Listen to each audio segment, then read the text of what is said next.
न खौफ न मंजिल की फिक्र, अपने ही धुन में चला चल हम सफर। कभी द्रास से श्रीनगर या हो लद्दाख का सफर, हर दम रहे आपके साथ आपका अपना रेडियो द्रास 90.4। अस्सलाम वालेकुम, आप सुन रहे हैं रेडियो द्रास 90.4 दिल की धड़कन आज शबनम के साथ। तो जैसे कि हर हफ्ते एक स्पेशल गेस्ट, एक नया गेस्ट आता है जो आपके लिए एक अच्छी मैसेज छोड़कर जाता है, वैसे ही आज हमारे साथ है गुलाम नबी ज़िया सर, जो किसी तारुफ के मोहताज नहीं है। अगर हम इनकी बात करेंगे तो ये लद्दाख के पहले जर्नलिस्ट है। तो इनसे हम पूछेंगे इनकी बेसिक इंट्रोडक्शन, कैसे इन्होंने जर्नलिज्म में अपना काम किया। तो ज़िया सर, आपका बहुत इस्तकबाल हमारे स्टूडियो में। बहुत बहुत शुक्रिया जी सर, आपके अगर बेसिक इंट्रोडक्शन की हम बात करेंगे सर, आप यहाँ जर्नलिज्म का सफ़र आपका कैसे शुरू हुआ और आपने क्या क्या चीज़ें जो है अपनी लाइफ में देखी। सबसे पहले तो मैं रेडियो द्रास का जो 90.4 उसका बहुत बहुत मशकूर हूँ कि आप लोगों ने मुझे मौका दिया। ये एक सपना था द्रास का जी सर, कि हमारे द्रास की आवाज़, चाहे वो हमारी शीना हो, बल्ती हो, पुरकी हो, किसी में हमारी एक आवाज़ द्रास से उठे।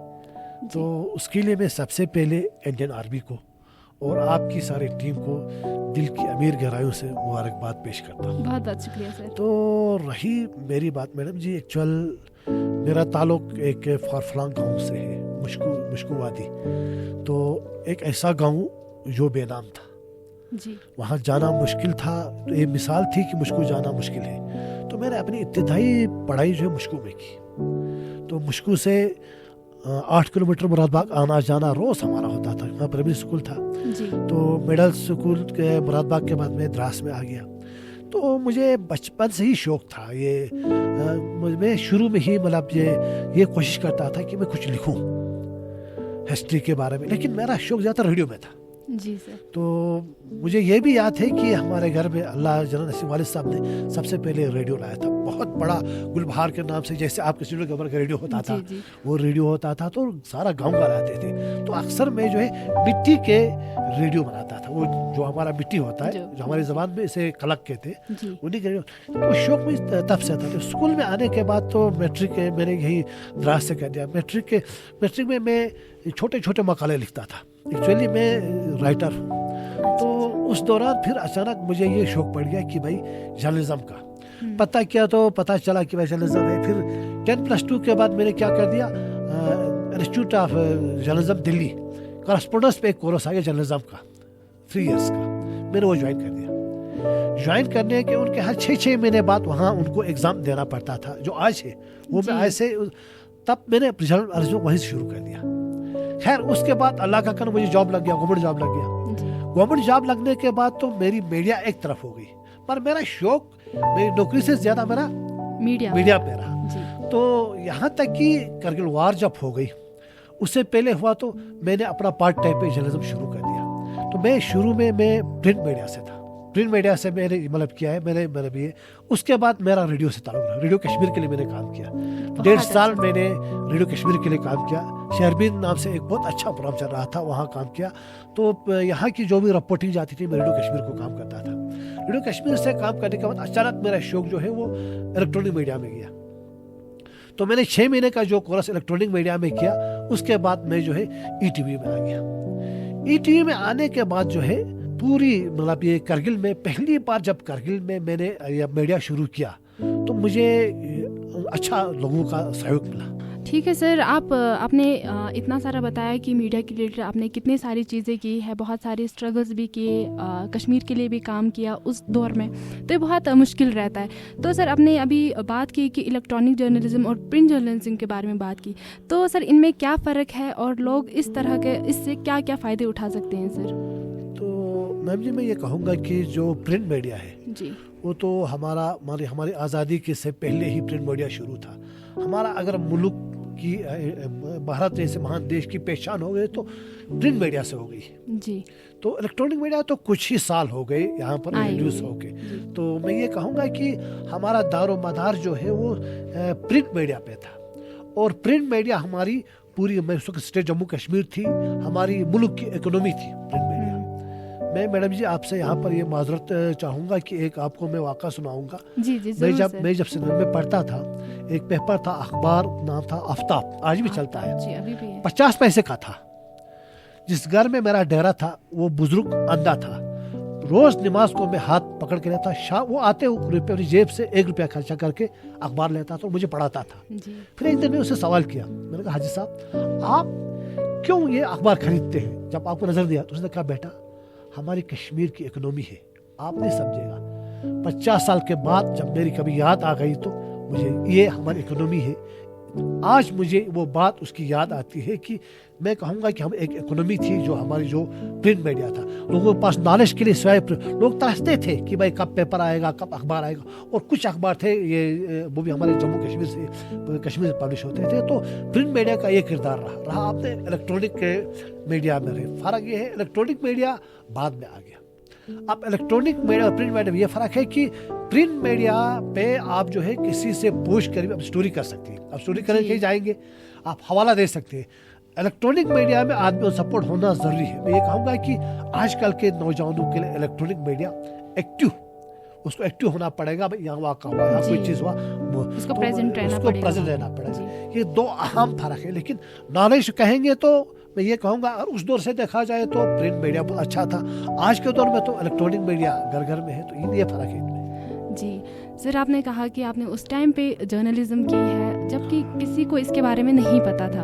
तो सर आपके दिमाग में ये जर्नलिज्म कैसे आया, जर्नलिज्म का कीड़ा? हम कहेंगे कि आज अगर हम बात करेंगे हमें कोई भी चीज़ हमें ऑप्ट करनी होगी, हमें पहले गाइडेंस एंड काउंसलिंग की बहुत ज़रूरत पड़ती है। तो उस टाइम क्या आपको कोई गाइडेंस मिली थी या आपके दिमाग में अचानक से आ गया? और आपको कैसे पता था कि अगर हम इसमें जाएंगे तो इसमें इतना सारा है, आगे मीडिया का काम है? तो इस बारे में आप थोड़ा बहुत बताइए सर। मैं अपनी तालीम में ही मशगूल था, लेकिन उस वक्त BBC उर्दू सर्विस जो आज भी है जी बहुत फेमस थी, मतलब दुनिया में फेमस थी। तो वो सुनता था, तो उनके जो रिपोर्टर्स की रिपोर्ट थी वो मेरे दिल में छुपती थी। बस यही एक शौक था जिसने मुझे मीडिया में आने पर मजबूर कर दिया। ठीक है सर, तो सोशल मीडिया के बारे में आप क्या बताएंगे सर? किस तरह से आप आजकल के सोशल मीडिया को देखते हैं सर? सोशल मीडिया का भी एक अहम रोल है। आज के दौर में अगर देखा जाए तो आदमी को टीवी देखने की टाइम नहीं है। आज मतलब हर चीज़ ने मतलब स्पीड ले ली, हर चीज़ ने। तो आदमी के पास पहले एक चीज़ होता था कि मुझे आपको याद होगा इलेक्ट्रॉनिक मीडिया पे ये होता था कि टीवी होती था घर में, कोई सीरियल आता था, चित्रहार एक प्रोग्राम चलते थे, गाने चलते थे या सीरियल आते थे, तो लोग जो है वेट करते थे, तरसते थे कब वो।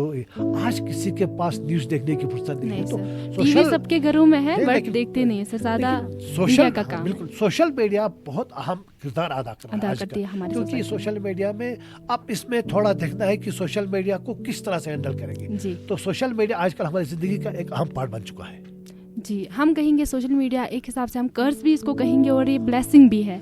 तो सर हमारे आजकल के यूथ के लिए आप क्या बताएंगे अगर वो किस तरह से इसको इस्तेमाल करे? हाँ, ये अभी जैसे आपने कहा सोशल मीडिया की बात कहा, सोशल मीडिया के मेरिट्स डिमेरिट्स दोनों हैं जी। और आजकल के नौजवानों के लिए इसमें एक कैरियर अच्छा मतलब बन भी सकता है अगर इसको अच्छा इस्तेमाल करेंगे तो। लेकिन सोशल मीडिया में जैसे मैं आपको ये कहूँगा कि हमारे कुछ अच्छे खास यूट्यूबर हैं द्रास में जी, जिन्होंने द्रास को हाईलाइट किया। मैं आपको नाम कहूँ, आपके सीनियर RJ सलीम जी।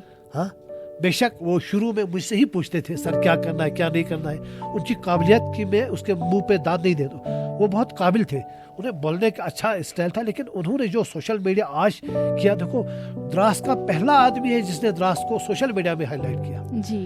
अब मैं आपको बात कहूँगा कि अभी आपने इलेक्ट्रॉनिक की बात कही, इलेक्ट्रॉनिक में हमारी न्यूज़ चलती थी ले दे के 2 मिनट की न्यूज़ चलती थी, लेकिन ग्राउंड जीरो से जो रिपोर्ट सोशल मीडिया ने किया लेकिन सोशल मीडिया का आजकल थोड़ा गलत इस्तेमाल होने लगा हर जगह से। आज घर घर में यूट्यूब है। सोशल मीडिया और आप इसमें फ़र्क ये है कि इसकी जेन्युइननेस थोड़ा मुश्किल हो जाती है। कोई सोशल मीडिया कोई काम चलता है उसको वेरीफाई करना, वेरीफाई के लिए 2 ही चीज़ें होती हैं, या तो आपको न्यूज़ देखनी है न्यूज़ चैनल की या जो है न्यूज़पेपर से। तो ये बात आपने जो क्वेश्चन मुझे किया, ये कल हम जब गए थे पौना गए थे, वहाँ 400 मेंबर है पौना प्रेस क्लब के, वहाँ भी ये इशू निकला, गवर्नमेंट ऑफ इंडिया का भी ये इशू निकला है सोशल मीडिया को रिकॉग्नाइज करने का। इसमें यही इशू आ रहा है कि इसकी फैक्ट वो सोशल मीडिया हम बता नहीं सकते कि ये गलत है या सही है। इसके लिए 2 चीज़ें हैं, या तो न्यूज़ चैनल वो रिस्पॉन्सिबल है। न्यूज़ चैनल जो रिस्पॉन्सिबल है, यूट्यूबर या सोशल मीडिया में रिस्पॉन्सिबिलिटी कम हो जाती है, चाहे वो कुछ भी करे। इसलिए जो है इलेक्ट्रॉनिक और जो प्रिंट जो मीडिया है ना, उनको इन दो चीज़ों से वेरिफिकेशन करना पड़ेगा। तो यूथ्स जो आजकल आ जाएंगे तो इसमें एक अच्छा कैरियर बन सकता है, बशर्ते इसको अगर सही तरीके से इस्तेमाल करें। जी जी जी। हम यहाँ पे एक छोटा सा ब्रेक लेते हैं, मिलते हैं फिर से। आप सुनते रहिए रेडियो द्रास 90.4 दिल की धड़कन, आज शबनम के साथ। न खौफ न मंजिल की फिक्र, अपने ही धुन में चला चल हम सफर। कभी द्रास से श्रीनगर या हो लद्दाख का सफर, हर दम रहे आपके साथ आपका अपना रेडियो द्रास 90.4। Welcome back. आप सुन रहे हैं रेडियो द्रास 90.4 दिल की धड़कन, आज शबनम के साथ। तो आज हमारे स्टूडियो में हमने एक ख़ास मेहमान को दावत की है। तो हमारे साथ वो ख़ास मेहमान है गुलाम नबी ज़िया सर, जिन्होंने बहुत सारे काम किए हैं मीडिया के लिए, और बहुत ही पहले से ये काम कर रहे हैं जबकि यहाँ पे मीडिया नहीं आए थे। तो सर, अभी तक हमने बहुत सारी बातें की मीडिया के रिलेटेड। अब हम बात करेंगे कि आजकल के ज़माने में लोगों को सिटीज़न जर्नलिज़म का बहुत शौक़ होता है, तो उन्हें क्या करना चाहिए एक प्रॉपर जर्नलिज़म में आने के लिए, और उनके लिए आपकी क्या मैसेज रहेगी? जहाँ तक आपने सीजे जो जर्नलिज्म का जो आपने बात की, इसको मैं एक अहम एजुकेशन का हिस्सा मानता हूँ जी। ये बहुत अच्छी बात है कि इससे ऐसा हो जाएगा कि जो भी यूथ है या नॉन यूथ है या हाउस वाइफ जो घर में, हर कोई ये काम कर सकता है। इसमें किसी किस्म की कोई पाबंदी नहीं है, लीगली ये अलो है। इससे एक चीज़ हो जाएगी, एक तो उसकी अपनी नॉलेज बढ़ जाएगी, दूसरा जो है आम जो हमारी जो इंफॉर्मेशन है, आम एजुकेशन है, वो ये मतलब ये सारी मतलब ये सोसाइटी में एक जाएगी। सोसाइटी के मेरिट्स डिमेरिट्स या कुछ चीज़ें हैं तो इससे सीजे के ज़रिए वो आम लोगों में आ सकती है। तो और सीजे जो है बहुत अच्छा, मेरे अपने ये ओपिनियन ये है कि ये खुला होना चाहिए और इसमें जो है खासकर यूथ तबके को आगे आना चाहिए, और इसमें लीगली भी ये बहुत ये माना गया है। तो आज ये एक मैं अच्छी एकदम समझता हूँ, मतलब खासकर ये यूथ के लिए। जी जी, शुक्रिया सर। तो सर, आपने बहुत पहले से जो मीडिया का काम किया है, जिस टाइम पे मीडिया हमारे लद्दाख में नहीं आई थी सर, उस टाइम पे क्या क्या मुश्किलें आई आपको, कैसे कैसे आपने लोगों से डील किया? क्योंकि एक मीडिया का काम होता ही है पब्लिक से डील करना, लोगों से डील करना, या बहुत सारे कहीं कुछ वाक़ात हो जाते हैं वहाँ पे आप पहुँच जाते हैं, तो उस टाइम आपको क्या क्या मुश्किलें आई सर? बेशक ये तो अच्छा सवाल है। मुश्किलें तो बहुत मुश्किलों का सामना करना पड़ा जी। जब आदमी इस मीडिया के फील्ड में आता है जी, यानी अगर मन से वो मीडिया में आता है तो उसको तो सब कुछ मतलब पब्लिक के सामने करना है, चाहे इलेक्ट्रॉनिक हो चाहे प्रिंट मीडिया हो। खैर शुरू में मुझे बहुत मुश्किलों का सामना करना पड़ा। मेरे कुछ साथी थे, हमारे साथ रहे, तो मुझे कई बार एक्ट 107 के तहत ये केस भी हो गया। जी, तो कई बार जो है मुझे लोगों का सामना करना पड़ा। जब शुरू में टीवी लगा गई तो मेरे घर में पथराव भी हो गया था जी। ये भी एक ये याद है। जब मैं रिपोर्टिंग करता था तो उसको कुछ जो उसके अपोजिट होते थे उससे बातें भी सुनना पड़ती थी। कई बार तो मुझे मतलब ये धमकी भी आ रही थी। तो मैं ये कहूँगा कि इतना ही नहीं, कई बार तो मुझे एडवर्सरी से भी बहुत कुछ लड़ना पड़ा शुरू में, मगर एक चीज़ है, मुझे सोसाइटी ने साथ दिया जी। जो मेरे साथ साथी थे उन्होंने भी साथ दे दिया। बेशक एक उस वक़्त ETV के नाम से इलेक्ट्रॉनिक की बात करूँगा, जब चला तो हमारा 5 मिनट का न्यूज़ चलता था, समझो वो पूरी सब लोग उसको शाम को ही देखते थे। मेरे आने के बाद आपको मैं एक चीज़ कहूँगा, मियाँ बीवी में लड़ाई होती थी, कहते मैं फ़ोन करूँगा ETV वाले को, इतना मतलब ये था। लेकिन मुश्किलें बहुत थी, खैर वो तफसील में नहीं जाऊँगा, लेकिन वो सब फेस करना पड़ा जी। बहुत सारे स्ट्रगल्स आपने जी वो फेस करना पड़ा। जैसे कि सर आपने अभी साथियों का जिक्र किया, तो कौन कौन से साथी थे सर उस टाइम पे जिन्होंने आपके साथ ये वक्त देखा, वो प्रॉब्लम्स देखी? और देखो इलेक्ट्रॉनिक ये प्रिंट मीडिया में तो शुरू सबसे पहले करगिल नंबर 1 अखबार है जो आज भी चलता है, राहुल के नाम से चलता है। वो जब शुरू हुआ तो बशीर जरगर इसके जो चला रहे थे, उन्होंने मुझे काफ़ी मदद की। अहमद शरा था, मेरे साथ काम करता था, उसी मतलब ये उसी पेपर पे काम करता था, तो उन्होंने मेरे साथ मदद की। उसके बाद हमने एक इलेक्ट्रॉनिक मतलब ये किया, तो हमने अलदूर के नाम से एक इलेक्ट्रॉनिक उसका एक टीवी हमने चैनल निकाला, चैनल जो केबल हमने हमने केबल शुरू किया पहली बार हमने जो है रेडियो कारगिल में पॉलिटिशियंस और अपोजिशन पार्टी का पहली बार हमने एक लाइव प्रोग्राम किया, केबल के लिए भी और रेडियो के लिए भी। ये मुझे याद है 2012 में हुआ था जी। तो उसमें कुछ मरहूम लीडर भी थे, कुछ आज जो कुछ लीडर जिंदा भी थे, तो काफ़ी पहली बार गर्मा गर्मी वो लीडर पे हुई, मतलब ये उस मुबासे में हुआ था। तो हमने उस वक्त ये किया था। उसके बाद में हमारे मनोज कोल साहब हैं या राजेश रैना है जो इस वक्त न्यूज़ 18 का, उन्होंने मुझे गाइड किया, उन्होंने मेरे साथ काम किया। अगर हमारे हुसैन खालू है जो कल टुडे है जी, वो शुरू में ही हमसे गाइड करते थे, लेकिन लड़का बहुत काबिल लड़का था, उन्होंने वो आँख हमसे सीखते थे। फिर मैंने खुद अपनी गाइड मैंने अपने लड़के नूर इस्लाम से ले लिया, क्योंकि वो जर्नलिज्म है। उन्होंने जब वो पीजी था, मैं तो उस दौर का ये ग्रेजुएट था, तो मुझे मेरी जो काबिलियत का जो मेरा अहम रोल रहा है उसमें मेरे लड़के का हाथ रहा है, क्योंकि उन्होंने ही मुझे ये सारे जो इलेक्ट्रॉनिक में ये काम करने का, और जो हमारे जैसे हर चीज़ में जब इलेक्ट्रॉनिक में आप काम को उसको बहुत कुछ देखना होता है, उसको कैमरे के एंगल्स देने होते हैं, मतलब ये हर जाविये से बात करनी होती है। इसी तरीके से म्यूज़िक का भी मसला होता है, बैकग्राउंड का, ये सारी मसले जो है मुझे अपने लड़के ने ही सिखाया। और अल्लाह की वजह से आज भी मेरे और लड़के का रिश्ता एक भाई दो भाइयों की तरह चलता है। इसे और मैं ये कहूँगा कि इसमें मेरी जो प्रिंट मीडिया है, प्रिंट मीडिया का पे मुझे मेरी बीवी ने हमेशा साथ दिया है। जो भी आर्टिकल होता था मैं लिखता था, वो संभालती थी, और उसी पे क्योंकि वो भी टीचर थी, तो मैं ये कहूँगा कि मेरे साथियों के अलावा, और मेरा एक साथी और मेरे साथ दिया है, वो है सादिक हरदसी, वो राइटर है, उन्होंने मुझे साथ दिया। फिर उसके बाद मुझे एक शौक पड़ गया मेरे द्रास के, जैसे हाल ही में आप लोग ने एक इंटरव्यू किया था, ये अपना मोहम्मद शफी सागर जी सर, शफी सागर जी। वो जब टीचर थे, वो बहुत काबिल लड़का थे, उनको मैंने ही कहा था कि तू आगे जाएगा, और देखो अल्लाह की फजल से आज वो सबसे बड़ा राइटर है, क्योंकि उसकी राइटिंग पे मुझे ये हुआ था, मैंने उसको वादा किया था कि आप लिखो, और आज देखो सबसे। तो काफ़ी साथी हैं, हो सकता है मैं उनके कुछ का नाम भी भूल भी गया होगा, उन्होंने मेरे साथ दिया है, और आज जिन्होंने साथ दिया है वो एक अच्छा खासा इसमें ये काम कर रहे हैं। जी, शुक्रिया सर। सर अगर हम बात करेंगे जर्नलिज्म में क्या स्कोप है सर, जर्नलिज्म आज हम किस हिसाब से देखते हैं इसको, क्योंकि अगर हम काउंसलिंग गाइडेंस वगैरह लेते भी हैं तो बहुत सारे बच्चों को नहीं पता होता हम आगे क्या करेंगे, है ना, आगे इसमें स्कोप होगा कि नहीं, वो डाउट में होते हैं सर। तो उनके लिए आपकी क्या मैसेज रहेगी सर, जो जर्नलिज्म इस टाइम पे कर रहे हैं? हाँ मैम जी, आपने बहुत अच्छा किया। जैसे आप मेरी बात छोड़िए, मेरे तो अपना शौक के तौर पे अपना कि मेरे दिल में एक शौक था कि मैं जैसे वो उस वक्त मारक टली होता था, यूसुफ जमील होता था, वो लोग जब BBC से बात करते थे, उनकी शौक को देख के मैंने अपने शौक पे शुरू किया था। लेकिन आज वो दौर नहीं है। आज जो स्कोप मीडिया में है शायद इस वक्त किसी दूसरे फील्ड में ना हो। खासकर नौजवानों को मैं ये कहूँगा को इलेक्ट्रॉनिक पे कहे या प्रिंट में है, इसमें आदमी को बहुत ही अच्छा स्कोप है। आदमी इस वक्त 10+2 करके भी आप फायर जर्नलिज्म कर सकते हैं, ग्रेजुएशन के बाद आप कर सकते हैं, PG कर सकते हैं, इलेक्ट्रॉनिक में भी आप जर्नलिज्म कर सकते हैं। आज तो जर्नलिज्म की शाखें अलग अलग हो गई है। हमारा दोनों तो इलेक्ट्रॉनिक, आज तो इलेक्ट्रॉनिक भी अलग हो गई है।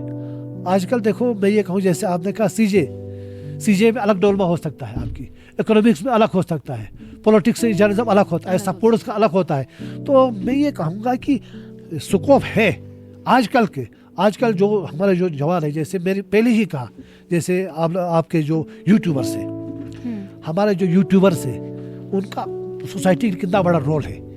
आजकल गवर्नमेंट की भी ज़रूरत होती है, गवर्नमेंट को भी मीडिया की ज़रूरत होती है। आजकल ज़रूरी नहीं है कि हम ये कहें कि गवर्नमेंट की ये कहीं लग जाए, दूरदर्शन में लगे, लेकिन जितनी आजकल प्राइवेट चैनल होते हैं वहाँ अच्छी खासी सैलरी भी होती है। लेकिन बस शर्त ये है कि आदमी को अपने ऊपर एक टैलेंट और उसमें जानकारी होनी चाहिए। तो मैं ये कहूँगा, और बहुत मेहनत इसमें बहुत, और मैं ये कहूँगा आर्मी के बाद अगर किसी को अगर ये दिन रात की मेहनत है तो वो, क्योंकि अभी आप रात को सोए, कब पता नहीं कब क्या होगा, कहीं आग लगेगा क्या होगा, उसमें मेहनत की बहुत ज़रूरत होती है। तो स्कोप बहुत ज़बरदस्त स्कोप है। खासकर खैर इस वक्त आप ये आम लोग कहते हैं, मैं बात करगिल की नहीं कर रहा हूँ, मैं बात लद्दाख की नहीं कर रहा हूँ। यहाँ तो ले दे के 3-4 पेपर है और कुछ हमारे ये चैनल है, लेकिन बाहर बहुत स्कोप है। बाहर मीडिया में जर्नलिज्म करने वाला कोई भी यूथ जो है बेकार नहीं बैठ सकता है, शर्त बशर्ते उसमें मेहनत होगी, मेहनत का होना ज़रूरी है। तो सर लास्ट में हम ये पूछेंगे, आपका मैसेज क्या रहेगा हमारे यूथ के लिए सर? सबसे पहले तो मैं ये कहूँगा कि मैसेज देने से पहले मैसेज किसके जरिए जाए, जी इसके लिए आपका जो 90.4 जो रेडियो द्रास है, मैं सबसे पहले तो शुक्रिया अदा करूंगा कि हमारी मैसेज को देने के लिए आप लोगों ने एक प्लेटफॉर्म दे दिया है। जी बस मेरी एक ही मैसेज है यहाँ पर ये है कि जो किरदार आर्मी ने निभाया है, जो किरदार आप लोग अदा कर रहे हैं, इसके ज़रिए आप जो है हमारी सोसाइटी के अंदर जो भी खूबियाँ हैं उससे यहाँ पर हाईलाइट किया जाए। सोसाइटी के अंदर मीडिया में अक्सर जो है कुछ ये हमारी सोसाइटी में कुछ ऐसी चीज़ें होती हैं, खासकर सोशल मीडिया से मैं गुजारिश करूँगा, सोशल मीडिया से, यूट्यूबर्स से, कि उन चीज़ों को इग्नोर करें। एक बात मैं यहाँ पर ये आपके इसे रेडियो द्रास के कहूँ, एक चीज़ होती है आजकल हमारे यूट्यूबर्स में या सोशल मीडिया में, हाँ जी फलाने ऑफिस में गया था, ऑफिस में ताला लगा हुआ है तो डीसी कर उसमें एक्शन ले। अरे साहब जी, अरे पहले तो ये देखो ऑफिस में ताला क्यों लगा है, उसमें कॉन्ट्रबाइट कहा जाता है। कंसर्न डिपार्टमेंट से जब तक आप उसकी तहकीकात ना करेंगे वो न्यूज़ नहीं चलानी। या हम ये कहेंगे सोशल मीडिया में कि मैं ये, इसलिए मेरी मैसेज ये होगी, आप जो भी मैसेज देंगे, चाहे यूट्यूब में देंगे, चाहे रेडियो में देंगे, प्रिंट में देंगे, उसका एक क्वार्टर बाइट या उसको ये देख लीजिए कि इससे हमारी सोसाइटी में कोई बुरा असर तो नहीं होता है, किसी की जाति ये इसमें उसमें हट तो नहीं होता है। इसलिए मेरी मैसेज ये होगी कि कोई भी यूट्यूबर होगा या कोई भी ये इलेक्ट्रॉनिक वाला होगा तो वो कोई भी न्यूज़ बनाने से पहले उसमें थोड़ा गौर करें, और इससे ऐसा ये हो जाएगा, मैसेज देने वाले के दिमाग में भी बात जाएगी, हमारी बात सही है। खासकर आजकल काफ़ी बदनाम हो चुकी है, आजकल वो मीडिया काफ़ी बदनाम हो चुकी है। किस लिए हुई है, कुछ सब तो बराबर नहीं होते हैं, इसी वजह से हो चुकी है कि इसकी तहकीकात किए बगैर उसमें उसको ये ग्राउंड में लाया गया है, आयर किया गया है। तो इसमें लिए मैं उम्मीद है कि इसके सबसे अहम किरदार जो है वो रेडियो द्रास निभाएगा। बहुत बहुत शुक्रिया। तो ये थे हमारे आज मेहमान खुसूसी ज़िया साहब, जहाँ हमने इनके बारे में बताया कि कैसे इन्होंने अपनी शुरुआत की मीडिया में। मीडिया जो बंदा जर्नलिज्म में आना चाहता है उसका क्या स्कोप रहेगा आगे।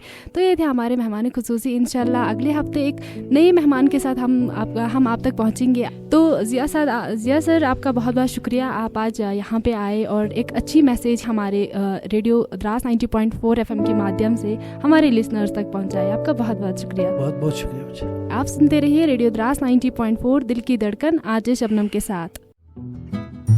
न खौफ न मंजिल की फिक्र, अपने ही धुन में चला चल हम सफर। कभी द्रास से श्रीनगर या हो लद्दाख का सफर, हर दम रहे आपके साथ आपका अपना रेडियो द्रास 90.4